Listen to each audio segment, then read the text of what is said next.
Aduh, jangan di sini dong sayang. Kita pindah ke rumah tante aja yuk. Sebelum lanjut ke dalam ceritanya, seperti biasa absen dulu di komentar ya. Dari daerah mana kamu berasal? Dan jam berapa kamu nonton video ini? Oke, kita langsung saja mulai ke cerita lengkapnya. Kita mulai kisah ini dengan Ibu Ernie. Jangan bayangkan Ernie sebagai wanita biasa. Dia adalah bos besar. Seorang janda kaya raya yang namanya terkenal di dunia online. Usahanya bukan main-main. Ernie punya merek pakaian sendiri yang dijual di Shopee dan Tokopedia. Setiap bulan, omsetnya mencapai angka miliaran.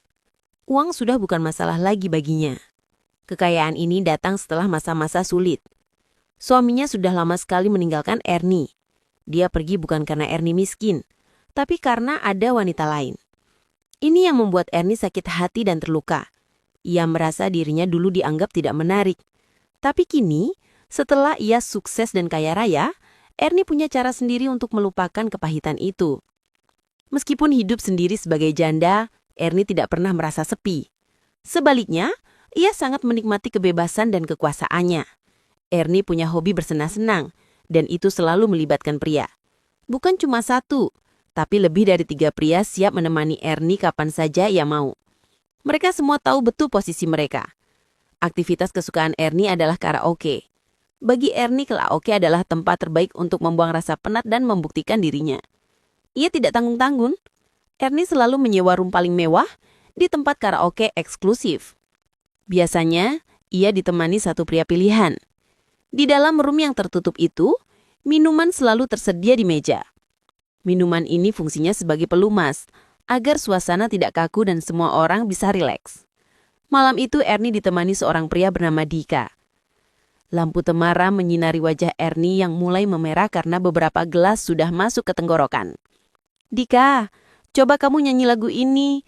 Jangan lagu yang sedih-sedih. Aku mau yang bikin semangat," perintah Ernie. Suaranya sedikit serak tapi terdengar manja. Dika langsung mengambil mic. "Siap Bu Ernie, saya ikuti selera Anda." Saat Dika bernyanyi, Ernie mulai beraksi. Ini bukan lagi soal nyanyi, tapi soal liburan. Ernie mendekat, menyandarkan kepalanya di bahu Dika. Ini adalah ciri khas Ernie. Sikap manja yang muncul karena pengaruh lagu dan minuman. "Kamu harus minum lagi. Kalau kamu kaku terus, aku jadi tidak semangat loh," kata Ernie sambil menuangkan minuman lagi untuk Dika. Bu Ernie ini menggoda terus. "Tentu, saya minum. Demi Anda." Interaksi seperti ini adalah hal biasa. Ernie sengaja menciptakan suasana yang penuh kebahagiaan. Itu adalah caranya merasa diinginkan, merasa menang atas masa lalu. Semua pria yang menemaninya harus tunduk pada kemanjaannya. Selain karaoke di kota, Ernie juga punya kebiasaan lain yang lebih jauh. Ia sering mengajak pria yang menemaninya untuk berlibur ke sebuah villa sepi. Villa ini biasanya jauh dari keramaian. Di puncak atau di pantai, di sana, kegiatan yang sama terulang. Karaoke, minum dan bersenang-senang dengan manja. Semua dilakukan agar Ernie bisa mendapatkan perhatian penuh. Ia menggunakan kekayaan dan daya pikatnya untuk memastikan para pria itu selalu siap sedia menuruti semua keinginannya. Mengapa Ernie melakukan ini? Jawabannya kembali ke masa lalu. Ia membalas dendam pada suaminya yang dulu meninggalkannya karena menganggapnya tidak menarik. Kini, Ernie membuktikan ia bisa membeli kebahagiaan atau setidaknya membeli perhatian dari pria manapun yang ia mau. Dengan uang, ia mendapatkan pria-pria berbeda untuk menemaninya bersenang-senang, mengajaknya karaoke, bahkan sampai liburan ke villa sepi. Itu adalah bentuk pembuktian dirinya bahwa dia sudah menjadi wanita yang menarik, sukses, dan berkuasa. Suatu akhir pekan, Ernie mengajak pria yang menemaninya, sebut saja Rian, ke sebuah villa di kawasan perbukitan yang sunyi. Villa itu mewah, tapi tidak ada tetangga di sekitarnya. Ini membuat suasana terasa sangat pribadi, seperti dunia hanya milik mereka berdua. "Rian, di sini sinyal ponsel tidak bagus. Lebih baik kamu matikan saja. Fokuskan saja waktumu untuk aku," pinta Ernie begitu mereka sampai. Rian yang sudah dibayar mahal untuk liburan ini hanya mengangguk patuh. "Baik Bu Ernie, sesuai permintaan, ponsel saya matikan." Rutinitas pun dimulai. Mereka karaoke di ruang tengah villa. Ernie bernyanyi, Rian menemaninya. Sama seperti di room karaoke kota, suasana cair dan terlihat bahagia. Ernie tidak segan menunjukkan kemanjaannya. Setelah selesai bernyanyi, Ernie duduk di sofa, memeluk Ryan erat. Aku suka tempat sepi seperti ini. Rasanya tenang. Tapi jangan diam saja. Hibur aku. Ujar Ernie, nadanya menunjukkan ia menuntut perhatian penuh. Ryan berusaha menjaga perasaan Ernie. Anda cantik sekali, Bu Ernie. Siapa yang bisa diam kalau ditemani wanita seperti Anda? Gombal. Ernie tertawa, namun dalam hati ia merasa puas. Pujian dan perhatian yang terus-menerus inilah yang ia cari. Semua sikap manja Ernie itu adalah pelampiasan. Ini bukan sekadar hobi. Ini adalah cerminan dari masa lalunya yang pahit. Ingat, suami Ernie dulu meninggalkan Ernie karena Ernie dianggap tidak menarik. Kata-kata itu menancap dalam di hati Ernie, bahkan setelah ia menjadi miliarder. Ernie tahu kekayaan yang ia miliki sekarang adalah kekuatan. Ia menggunakan uangnya untuk membalas rasa sakitnya. Setiap pria yang ia goda, setiap botol minuman yang ia bayar, setiap villa mewah yang ia sewa adalah bentuk pembuktian diri. Suatu malam di villa itu, sambil menatap pemandangan dari balkon, Ernie berkata kepada Ryan, seolah sedang berbicara pada dirinya sendiri. Ryan, kamu tahu? Dulu aku ini bukan siapa-siapa. Aku ditinggalkan karena dianggap tidak layak. Ernie berhenti sejenak, lalu melanjutkan dengan nada yang sedikit bangga. Sekarang, coba lihat. Mereka semua tunduk padaku. Aku yang menentukan siapa yang bisa menemaniku dan kapan. Ryan hanya bisa menjawab, Anda sudah membuktikan diri Anda, Bu Ernie. Anda wanita paling berharga. Melalui permainan-permainan ini, Ernie membalas dendam secara tidak langsung kepada mantan suaminya. Ia membuktikan bahwa wanita yang dulu dianggap tidak menarik, kini bisa bermain-main dengan pria yang berbeda-beda, mengajak mereka karaoke, bahkan sampai liburan ke villa sepi.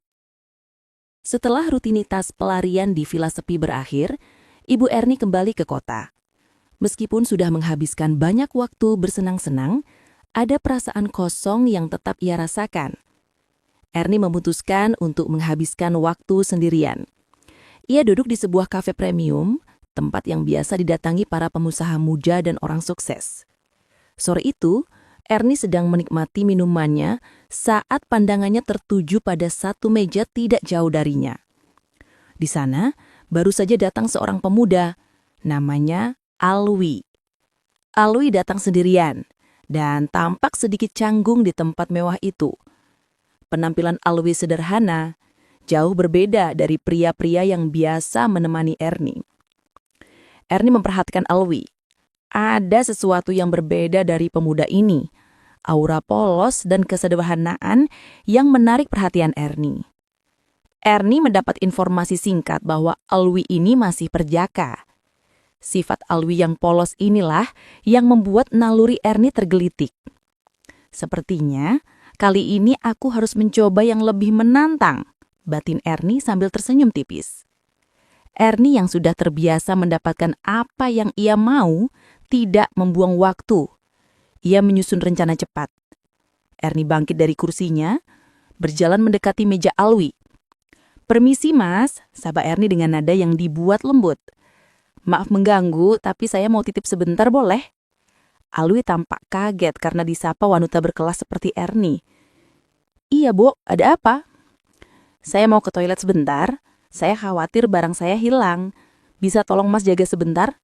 Meja mas kan dekat sini, ujar Ernie sambil menunjuk tas tangannya yang diletakkan di meja. Alwi yang memang berhati baik dan polos, merasa tidak enak untuk menolak. Oh iya Bu, tentu saja. Saya akan jaga. Terima kasih banyak ya, balas Ernie sambil tersenyum manis, lalu berjalan menuju toilet. Ini hanyalah modus Ernie untuk memulai interaksi. Setelah beberapa menit, Ernie kembali. Ia langsung menghampiri meja Alwi, mengambil tasnya. Terima kasih banyak mas, barang saya aman. Anda sangat baik, kata Ernie, sengaja memperpanjang obrolan. Sama-sama Bu, tidak masalah, jawab Alwi, wajahnya terlihat datar. Ernie lalu mengambil kesempatan itu untuk berkenalan. Nama saya Ernie. Anda siapa? Saya Alwi, Bu. Percakapan mengalir perlahan. Ernie mulai menunjukkan skill kemanjaannya. Ernie menyentuh lengan Alwi sambil tertawa kecil, mencoba memancing reaksi. Alwi, Anda ini lucu ya. Wajahnya kok serius sekali? Senyum dong, goda Ernie. Namun reaksi Alwi sungguh di luar dugaan. Alwi hanya senyum tipis, tidak bereaksi berlebihan, bahkan cenderung datar. Ia tidak terpengaruh dengan rayuan Ernie. Ernie mulai merasa kesal. Pria ini berbeda. Biasanya, dengan sedikit rayuan, para pria akan langsung tunduk dan menunjukkan ketertarikan. Kali ini godaannya tidak mempan. Karena Ernie memang sudah sangat tertarik pada Alwi, ia memutuskan untuk langsung to the point. Ernie duduk di kursi kosong di meja Alwi, menatapnya serius. Alwi, saya tidak akan bertele-tele. Saya tertarik sama kamu, kata Ernie tanpa basa-basi. Saya punya kebiasaan karaoke. Kamu mau tidak menemani saya karaoke? Saya butuh teman yang berbeda malam ini. Alwi terkejut. Maaf Bu Ernie, saya tidak bisa. Saya bukan tipe orang yang biasa ke tempat seperti itu. Kenapa tidak mau? Kamu pasti capek kerja kan? Saya akan bayar kamu. Berapa gaji kamu di pabrik? Alwi ragu-ragu. Gaji saya lumayan, Bu. Tidak usah malu. Saya tahu gaji pabrik itu tidak seberapa. Begini saja. Kalau kamu mau menemani saya karaoke, saya bayar kamu 2 kali lipat dari gaji pabrik kamu per malam. Kamu hanya perlu menemani saya bernyanyi dan minum. Tawar Ernie, matanya menunjukkan keseriusan. Tawaran ini sangat menggiurkan bagi Alwi. Uang 2 kali lipat hanya untuk beberapa jam. Ini kesempatan besar. Setelah berpikir keras, akhirnya Alwi mengakui ajakan itu. Baik Bu Ernie, saya mau. Tapi dengan 2 syarat, kata Alwi tegas. 1, jangan ada macam-macam. 2, ini hanya sekali. Saya hanya menemani Anda karaoke. Titik.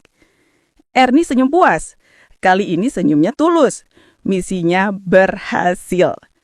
Deal, hanya sekali. Saya janji tidak akan macam-macam. Sampai ketemu besok. Keesokan harinya, janji yang disepakati antara Ibu Ernie dan Alwi harus terlaksana. Bagi Alwi, ini adalah pekerjaan tambahan yang menghasilkan uang besar. Ia berpegangan teguh pada syaratnya. Tidak ada macam-macam, hanya menemani. Namun, bagi Ernie, malam ini adalah awal dari sebuah penaklukan yang ia tunggu-tunggu. Ernie tiba lebih dulu di room karaoke mewah yang sudah ia sewa. Room itu sudah dihiasi dengan lampu-lampu temaram dan meja bundar di tengahnya dipenuhi berbagai macam minuman. Ernie sudah menyiapkan segalanya, termasuk beberapa minuman terbaik. Tidak lama kemudian, Alwi datang. Ia terlihat gugup, namun mencoba bersikap profesional. Selamat malam Bu Ernie, sapa Alwi sopan. Ernie tersenyum menyambutnya. Senyumnya lebih tulus dari biasanya. Malam Alwi, ayo masuk. Jangan kaku begitu. Santai saja, anggap saja kita teman lama. Baik Bu, jawab Alwi sambil duduk di sofa yang nyaman. Ia melihat minuman-minuman di meja. Duduklah, sebelum kita mulai menyanyi, kita ngobrol dulu sebentar. Minum sedikit agar suasana kita lebih cair. Kamu pasti capek pulang kerja pabrik kan? Kata Ernie sambil menuangkan minuman ringan dan sedikit campuran untuk Alwi. Alwi menolak halus. Tidak usah Bu Ernie, saya tidak biasa minum banyak. Ayolah, sedikit saja, ini teman ngobrol yang enak. Desak Ernie memberikan gelas itu langsung ke tangan Alwi. Supaya kamu tidak datar terus, aku tidak suka ditemani bobot. Akhirnya, Alwi menyerah. Mereka mulai ngobrol basa-basi. Ernie bertanya tentang pekerjaan Alwi di pabrik, dan Alwi menjelaskan rutinitasnya. Suasana mulai mencair seiring Alwi minum perlahan. Rasa canggungnya mulai hilang dan ia mulai melihat Ernie bukan lagi sebagai bos besar, tapi sebagai seorang wanita yang hangat. Setelah sekitar setengah jam, barulah Ernie mengambil mic. Oke, sesi basa-basi selesai. Sekarang waktunya kita bersenang-senang. Alwi, kamu harus ikut bernyanyi. Jangan malu-malu. Mereka pun karaoke bersama. Ernie bernyanyi dengan suara manja khasnya. Ia tidak hanya berdiri. Ia mulai berjoget pelan, mendekati Alwi dan mengajaknya ikut bergerak. Kegiatan ini langsung berubah menjadi penuh kebahagiaan. Ernie memanfaatkan kesempatan ini untuk mendekat, menyentuh lengan Alwi dan menatap matanya dalam-dalam. Awalnya Alwi menahan diri, tapi perlahan kini merasakan getaran yang berbeda. Saat Ernie menyanyikan sebuah lagu romantis, ia mendekatkan ke Alwi. Alwi, jangan cuma diam, balas nyanyian aku. Aku ini wanita loh. Seketika itu, sesuatu dalam diri Alwi berubah. Ia merasa tertarik, ia merasa tertantang, dan yang paling penting, ia merasa diinginkan. Kali ini Alwi tidak hanya bersikap datar, ia membalas Ernie. Alwi meraih tangan Ernie, menggenggamnya erat, dan tersenyum sambil bernyanyi. Bu Ernie, Anda ini benar-benar tidak bisa diam ya. Saya jadi ikut terbawa suasana. Balas Alwi, suaranya sudah terdengar lebih berani. Haha, Ernie tertawa puas. Misinya berhasil. Malam itu mereka menghabiskan waktu dengan penuh kemesraan, tawa, dan nyanyi bersama. Bukan lagi hubungan profesional, tapi sudah ada percikan ketertarikan yang nyata dari kedua belah pihak. Ketika room karaoke tertutup, Alwi mengantar Ernie pulang ke rumahnya. Di depan pintu rumah Ernie, Alwi bersiap pamit. Terima kasih banyak Bu Ernie, malam ini luar biasa. Uangnya sudah saya terima, besok saya kembali bekerja. Kata Alwi sambil bersiap melangkah. Namun Ernie menahan lengannya. Tunggu dulu Alwi, jangan buru-buru. Kamu tidak mau ngobrol sebentar di dalam? Aku masih sedikit pusing dan masih ingin ditemani. Ini adalah modus Ernie. Ia sangat tertarik pada Alwi dan ingin menghabiskan waktu lebih lama dengannya. Alwi ragu, tapi tidak enak menolak. Sebentar saja, Bu Ernie. Mereka pun masuk dan duduk di sofa ruang tamu. Saat mereka sedang asyik ngobrol, tiba-tiba terdengar suara gemuruh. Hujan turun dengan sangat deras. Ernie menatap keluar jendela, lalu melihat ke arah Alwi. Wah, lihat Alwi, hujannya deras sekali. Sudah larut malam juga. Aku tidak tega membiarkan kamu pulang sekarang. Nanti kamu sakit. Tidak apa-apa, Bu Ernie. Saya tunggu sebentar, nanti kalau reda saya pulang. Tidak, kamu menginap saja di sini. Di kamar sebelah ada kamar tamu yang kosong. Besok pagi baru kamu pulang. Aku tidak menerima penolakan. Kata Ernie dengan nada tegas yang tidak bisa dibantah. Alwi terpaksa menerima tawaran itu. Ia tidak punya pilihan lain selain menginap di rumah janda kaya itu. Janjinya untuk hanya sekali ini saja ternyata sudah dilanggar malam itu juga. Bukan karena uang, tapi karena hujan deras dan perhatian Bu Ernie yang sudah berbalas. Setelah malam hujan yang membuat Alwi terpaksa menginap di rumah Ibu Ernie, hubungan mereka tidak pernah kembali ke awal. Janji Alwi bahwa ini hanya sekali saja sudah lama terbang terbawa angin. Sejak saat itu, frekuensi pertemuan mereka semakin sering. Mereka mulai rutin bertemu, entah itu hanya sekedar ngopi santai di kafe atau kembali ke room karaoke yang mewah. Bagi Ernie, ini adalah kemenangan besar. Ia berhasil menaklukkan seorang pemuda yang awalnya datar dan menolak godaannya. Alwi, malam ini kita ketemu lagi ya, di tempat biasa. Aku sudah siapkan minuman kesukaan kamu. Ajak Ernie melalui telepon dengan nada manja. Alwi, yang awalnya selalu menolak atau ragu, kini menjawab dengan cepat. Siap Bu Ernie, saya atur waktu pulang kerja. Ernie selalu menanggung semua biaya, minuman, room karaoke, bahkan makanan. Selain itu, Ernie tidak pernah lupa memberikan uang saku yang jumlahnya berkali-kali lipat dari gaji Alwi di pabrik. Alwi mulai merasakan kenikmatan hidup yang tidak pernah ia rasakan sebelumnya. Ia tidak lagi ketakutan dengan konsekuensi, melainkan ketagihan dengan kemewahan dan perhatian yang diberikan Ernie. Suatu malam di room karaoke, setelah Alwi menerima amplop tebal dari Ernie, ia berkata, Bu Ernie, ini terlalu banyak. Saya hanya menemani Anda bernyanyi. Ernie tersenyum, menyentuh pipi Alwi lembut. Jangan banyak protes. Uang segini tidak ada artinya buat aku. Yang penting kamu senang dan kamu mau temani aku terus. Kamu pantas mendapatkan lebih, Alwi. Kamu jauh lebih menyenangkan daripada pria-pria lain. Pujian dan perlakuan istimewa ini membuat perasaan Alwi semakin dalam. Ia mulai melihat Ernie bukan lagi sebagai bos atau wanita yang membayar jasanya, melainkan sebagai sosok yang penuh kasih dan perhatian meskipun gaya hidupnya bebas. Perasaan yang tulus pun mulai tumbuh di hati Alwi. Setelah beberapa waktu, Ernie merasa jenuh dengan rutinitas di kota. Ia butuh suasana baru yang lebih seger. Alwi, aku bosan. Kita ke Bali yuk. Ajak Ernie tiba-tiba saat mereka sedang makan siang. Ada villa langgananku di sana, sepi sekali. Kita liburan 3 hari 2 malam. Di sana kita karaoke di pinggir kolam renang. Alwi terkejut, namun kali ini ia tidak menolak sedikit pun. Bali? 3 hari? Kapan Bu Arni? Besok lusa, semua tiket dan akomodasi aku yang urus. Kamu tinggal bawa badan saja. Tegas Ernie. Liburan di Bali itu menjadi titik balik hubungan mereka. Mereka menginap di villa mewah dengan pemandangan laut yang indah. Di sana mereka menghabiskan waktu dengan penuh romansa. Karaoke dan minum tetap menjadi rutinitas, tetapi kini suasana jauh lebih bahagia. Semua terasa indah. Namun, ada satu kejadian yang membuat Alwi benar-benar terkejut dan menyadari kedekatan mereka sudah jauh. Saat sore hari di Bali, hujan turun deras. Ernie dan Alwi duduk di sofa panjang. Ernie tiba-tiba mengambil remote. Alwi, hujan-hujan begini paling enak nonton film ya? Aku punya koleksi bagus. Kamu mau nonton film Jepang bareng? Alwi langsung terdiam. Wajahnya langsung memerah. Bu Ernie, film apa itu? Saya jarang nonton film. Ernie hanya tertawa melihat reaksi Alwi. Alah, pura-pura polos. Jangan malu, di sini cuma ada kita.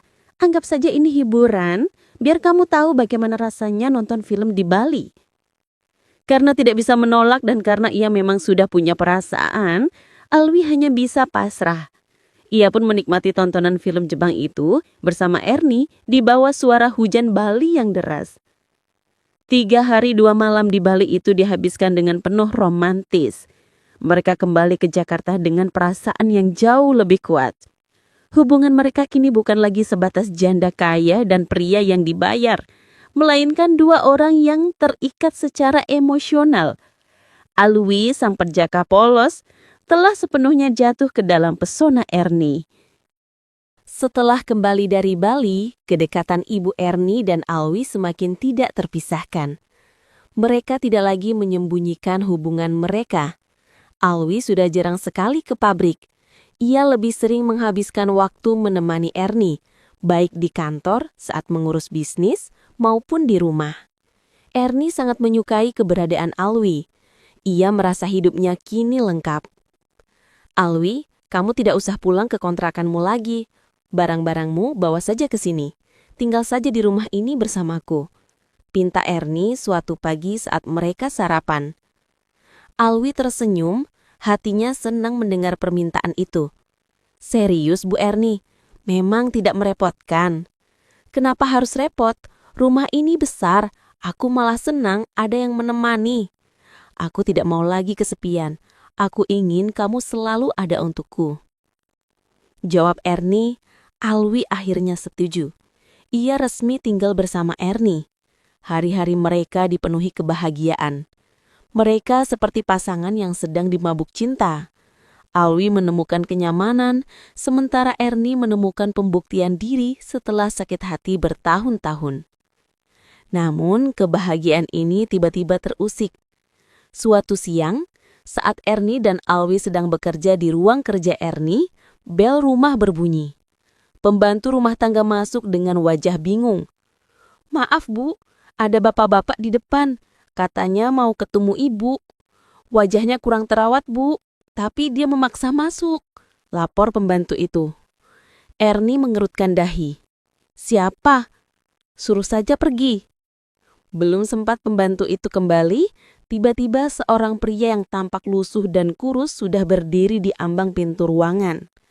Pria itu adalah Bambang, mantan suami Erni. Erni kaget bukan main, wajahnya langsung tegang. Alwi yang duduk di samping Erni juga ikut terkejut melihat tatapan benci di mata Erni. Bambang yang terlihat jauh lebih tua dan tidak terawat dari Alwi menatap Erni dengan mata memohon.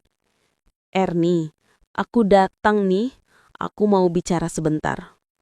Mau apa kamu kesini, Bambang? Kamu salah alamat. Di sini tidak ada tempat untuk pengkhianat sepertimu, seru Erni dengan nada dingin. Bambang melangkah mendekat, matanya melihat ke sekeliling ruangan yang mewah. Erni, aku tahu aku salah, aku menyesal. Setelah aku pisah dengan wanita itu, hidupku hancur nih, usahaku bangkrut dan sekarang aku tidak punya apa-apa lagi. Erni tertawa, tawa yang sinis dan pahit. Baru sekarang kamu menyesal. Setelah aku sukses, setelah kamu melihat aku hidup enak, baru kamu datang. Dulu kamu bilang aku tidak menarik, kamu buang aku demi wanita lain. Bambang memohon. Ia berlutut. Erni, aku mohon. Aku sadar, aku salah. Aku tahu kamu sekarang sudah sukses besar. Aku minta maaf. Aku mau kita kembali seperti dulu. Kita balikan nih. Kita mulai semuanya dari awal. Mendengar permohonan itu, Erni merasa kemenangan mutlak.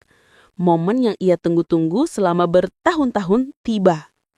Erni menatap Bambang dengan rasa iba campur jijik. Balikan? Kamu pikir aku ini apa? Kamu tinggalkan aku saat aku susah. Sekarang aku kaya, kamu mau merangkak kembali. Erni menggeleng pelan.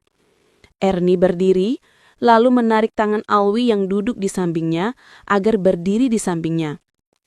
Ia merangkul lengan Alwi dengan mesra. Dengar Bambang, kata Erni suaranya lantang. Aku tidak akan pernah kembali padamu. Kamu lihat pria muda di sebelahku ini? Dia Alwi. Dia jauh lebih muda, lebih segar, dan dia memperlakukanku jauh lebih baik dari kamu. Bambang menatap Alwi dengan tatapan tidak percaya. Lalu kembali ke Erni. Siapa dia? Teman kencanmu? Dia bukan teman kencan. Kami akan menikah, Bambang. Sebentar lagi kami akan menikah. Jadi jangan pernah muncul lagi di hadapanku. Mendengar kata-kata menikah itu, Alwi terkejut. Ia menoleh cepat ke arah Erni. Mereka belum pernah merencanakan pernikahan. Itu adalah sebuah kebohongan spontan yang Erni ucapkan untuk membungkam mantan suaminya. Alwi hanya bisa diam, meskipun di dalam hatinya ia bingung dan kaget. Bambang berdiri tegak, wajahnya pucat, sakit hati dan merasa terhina di depan pria muda yang akan menjadi suami Erni. Menikah dengan anak kemarin sore. Kamu serius, Erni? Setelah semua yang kamu dapatkan, ini pilihanmu. Ya, ini pilihanku. Sekarang, silahkan keluar dari rumahku. Kamu sudah tidak punya urusan lagi denganku. Perintah Erni menunjuk ke pintu. Bambang tidak bisa berkata apa-apa lagi. Ia merasa terpukul dan sakit hati karena perempuan yang dulu ia anggap tidak menarik, kini tidak hanya sukses dan kaya raya, tetapi juga menolaknya mentah-mentah demi seorang pemuda. Dengan langkah berat, Bambang pun pergi meninggalkan rumah Erni. Setelah mantan suaminya, Bambang pergi dengan rasa sakit hati yang besar, suasana di rumah Ibu Erni mendadak hening. Alwi masih berdiri di samping Erni, hatinya dipenuhi kebingungan dan keterkejutan. Erni duduk kembali di kursinya. Wajahnya kini terlihat lega. Bu Erni, boleh saya bertanya? Apa maksudnya tadi? Kenapa Anda mengatakan kita akan menikah? Kita belum pernah membicarakan hal itu. Tanya Alwi, suaranya terdengar serius. Erni menatap mata Alwi. Tangannya menggenggam tangan pemuda itu. Alwi, aku serius. Itu bukan hanya gertakan untuk mengusir Bambang. Aku memang ingin menikah denganmu. Alwi terkejut untuk kedua kalinya. Namun kali ini ada getaran lain di hatinya. perasaan senang yang bercampur cemas. Anda serius, Bu Erni? Sangat serius. Aku sudah nyaman denganmu. Aku tidak mau kamu pergi lagi. Kamu sudah membuat hidupku lengkap. Setelah semua yang kita lalui, aku sadar kamu adalah pria yang aku cari. Erni lalu menjelaskan. Dia tahu bahwa Alwi tulus mencintainya dan bukan hanya karena uang lagi. Pengakuan itu membuat hati Alwi menghangat, namun ia juga sadar akan realita yang harus dihadapi. Tapi Bu Erni, saya tahu Anda sangat serius. Tapi bagaimana dengan orang tua saya? Mereka pasti akan sangat keberatan. Anda jauh lebih tua dari saya. Dan Anda seorang janda kaya raya. Ini tidak akan mudah, kata Alwi menyuarakan kekhawatiran terbesarnya. Erni tersenyum meyakinkan. Aku tahu, tapi kita hadapi bersama. Aku tidak akan membiarkan uang dan harta yang aku punya ini sia-sia.